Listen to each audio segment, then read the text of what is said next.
नमस्कार, मैं सोनी साहनी। आइए देखते हैं कि सूक्ष्म शिक्षण क्या है। शिक्षण प्रशिक्षण कार्यक्रम का एक अहम हिस्सा जो है सूक्ष्म शिक्षण होता है और इसके माध्यम से हम छात्राध्यापकाओं को शिक्षण की बारीकियों से अवगत कराते हैं और एक संपूर्ण कक्षा में या कक्षा को छोटे छोटे पार्ट्स में डिवाइड करके ये बताते हैं कि किस तरह हर एक शिक्षण प्रक्रिया के अंतर्गत जो भी विधि प्रविधि सूत्र इत्यादि हैं उन सब का कब कहाँ कैसे पालन करना है और इसके लिए छोटे छोटे समूह में छोटे छोटे समयावधि में बांटकर उनको अभ्यास करवाया जाता है। जैसे कि कब आप क्लास में जाके इंट्रोड्यूस करेंगे, कब आप एक्सप्लेन करेंगे, कब आप क्वेश्चनिंग करेंगे, ये सारी चीज़ें जो है सूक्ष्म शिक्षण प्रक्रिया के दौरान अलग अलग अभ्यास करके बताया जाता है। इसीलिए सूक्ष्म शिक्षण का प्रशिक्षण जो है शिक्षण प्रशिक्षण कार्यक्रम के लिए एक बहुत ही महत्वपूर्ण अहम भूमिका निभाता है और इसमें विशेष रूप से कुशल प्राध्यापकों की आवश्यकता पड़ती है जो इसमें प्रशिक्षण प्रदान कर सकें। सबसे पहले देखते हैं कि सूक्ष्म शिक्षण होता क्या है। डी एलन के अनुसार सूक्ष्म शिक्षण समस्त शिक्षण को लघु क्रियाओं में बांटना है। डी एलन के अनुसार सूक्ष्म शिक्षण को समस्त शिक्षण को लघु क्रियाओं में बांटना है। तात्पर्य यह है कि पूरी कक्षा के दौरान आपको कब क्या कहाँ कैसे प्रेजेंट करना है इसको आप अलग अलग हिस्सों में बांटकर उसका अभ्यास करेंगे, फिर एक साथ उसको कक्षा में प्रस्तुत करने का अभ्यास करेंगे।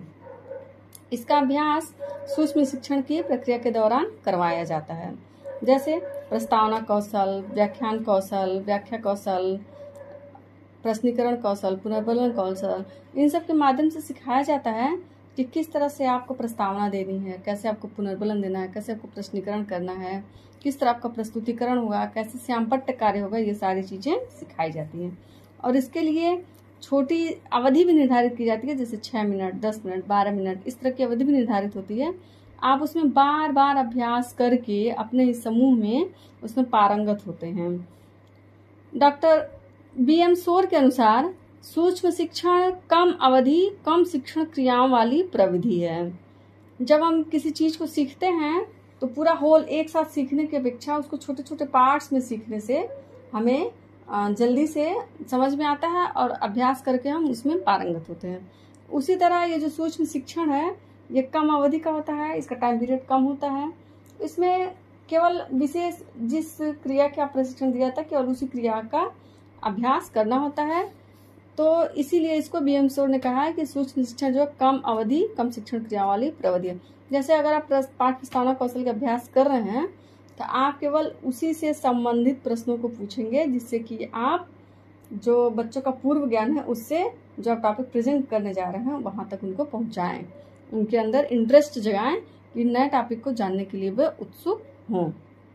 इस प्रकार स्पष्ट है कि सूक्ष्म शिक्षण वह वास्तविक पूरी कक्षा में एक अध्यापक को कौन कौन सी क्रियाएं करनी है उसका छोटे छोटे पार्ट्स में छोटे छोटे टाइम पीरियड में डिवाइड करके उसका अभ्यास करना, उसमें पारंगत होना।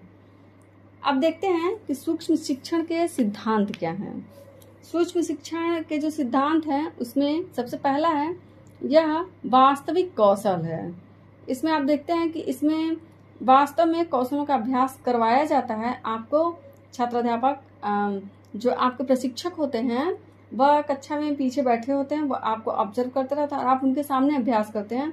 फिर बाद में आपके ही जो सहपाठी छात्राध्यापिका होते हैं उनसे आप पुनर्बल लेते हैं, फीडबैक लेते हैं और ऐसे कई बार करते करते आपके अंदर उस विशेष कौशल में आपको दक्षता हासिल होती है। इससे क्या होता है कि रियल में आप किसी चीज को सीख पाते हैं, समझते हैं। फिर इसमें आता है इसमें एक समय में एक ही कौशल के प्रशिक्षण पर बल दिया जाता है। अगर आप एक ही समय पर कई कौशल सीखने का प्रयास करते हैं तो वो सब मिक्सअप हो जाता है और आप सीख नहीं पाते। इसीलिए एक समय में एक ही कौशल सिखाया जाता है और बाद में कब कहाँ कैसे उसका अभ्यास करना है, उसका प्रस्तुतिकरण करना, इसको भी अलग तरीके से सिखाया जाता है। वो पाठ प्रस्तावना कौशल में होता है। फिर अभ्यास की प्रक्रिया पर नियंत्रित रखा जाता है। ये जो अभ्यास की प्रक्रिया है इसमें तुरंत ही आपको फीडबैक देना होता है, वो एक साइकिल के रूप में चलता रहता है और आप बार बार अपनी गलतियों को सुधारते हैं, बार बार प्रेजेंटेशन करते हैं। इस तरह नियंत्रण रखते हुए आपको पारंगत किया जाता है। फिर पृष्ठ पोषण के प्रभाव की परिधि विकसित होती है। आपको फीडबैक जो मिलता रहता है, उस फीडबैक के इम्पैक्ट से भी आपके अंदर जो सुधार होता है वो होता है, क्योंकि आप अपने ही सहपाठी छात्राध्यापक को जब कोई गलती करते हुए देखते हैं या कोई चीज़ बहुत अच्छे से प्रेजेंट करते हुए देखते हैं, तो आपके अंदर भी आता है कि हाँ, हमें भी इसी तरह करना है या ये चीज़ नहीं करना है। तो इससे देखते हुए आपस में ही आप एक दूसरे से सीखते हैं। इससे क्या होता है, फीडबैक देने की और फीडबैक से सीख लेने की भी विकसित होती है। इससे आपका उस विशेष कौशल। अब देखते हैं कि सूक्ष्म शिक्षण के उद्देश्य क्या हैं। सूक्ष्म शिक्षण के जो प्रमुख उद्देश्य हैं उनमें सबसे पहले है कि छात्राध्यापक में आत्मविश्वास की भावना की वृद्धि होती है। स्टूडेंट टीचर जब अपने ही क्लासमेट स्टूडेंट टीचर के ही सामने किसी लेसन प्लान को, माइक्रो लेसन प्लान को प्रेजेंट करते हैं, तो उनमें कॉन्फिडेंस आता है, सेल्फ कॉन्फिडेंस आता है कि अगर हम गलती कर भी रहे हैं तो हमारे ही जो क्लासमेट्स हैं वो हमको इम्प्रूव करेंगे, वो फीडबैक देंगे और उससे सुधार होगा।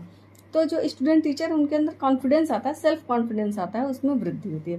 फिर है कि छात्राध्यापक एक एक करके विभिन्न कौशल शिक्षण में निपुणता प्राप्त होती है। जो स्टूडेंट टीचर होते हैं वो बारी बारी से एक एक करके डिफरेंट स्किल्स को सीखते हैं और उसमें वो निपुण होते हैं। फिर छात्राध्यापक द्वारा जो त्रुटियां शिक्षण में की गई हैं उनको दूर करने का पूर्ण अवसर मिलता है। स्टूडेंट टीचर ब्लैक बोर्ड के पास खड़े होकर जो भी गलतियां करते हैं उसमें सुधार करने का उनको बार बार अवसर दिया जाता है। उनके सहपाठी जो छात्राध्यापिका होते हैं उनको बताते हैं, इम्प्रूव कराते हैं और उनको उनकी ही भाषा में समझा भी पाते हैं कि कैसे आपको इस त्रुटि को दूर करना है।